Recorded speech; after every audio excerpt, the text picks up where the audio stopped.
She covered her eyes while they discarded the rest of their clothing.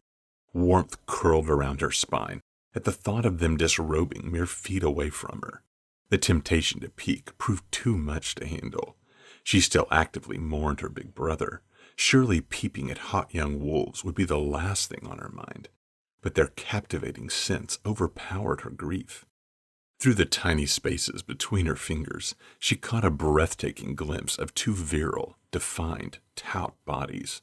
Although their hair and faces were in direct contrast of one another, one fair, the other dark, each held unique, handsome, and rugged features.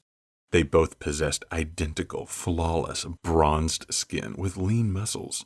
The wolves showcased broad shoulders, solid pectorals, and chiseled arms a girl would love to be cradled in.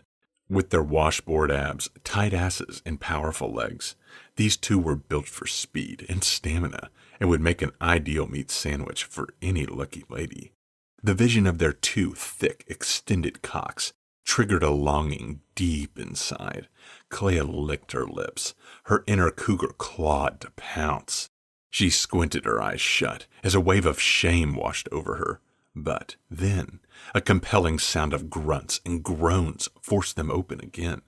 Clea removed her hand and stared in amazement when both men dropped onto their hands and knees to transform.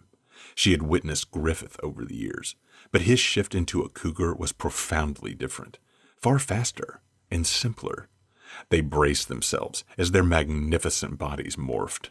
Their faces contorted, fur grew, and claws spiked out of their fingertips. Within seconds, they towered before her. Brown eyes shifted into a chocolate-colored wolf, with a white patch over his left eye, and another in the shape of a diamond centered on his chest. Rogue transformed into a sandy blonde wolf, with black patches all over his fur. More ebony surrounded his eyes, like the mask of a thief in the night. They were spectacular. Both wolves watched her with intensity. She smiled, and they bolted out the tunnel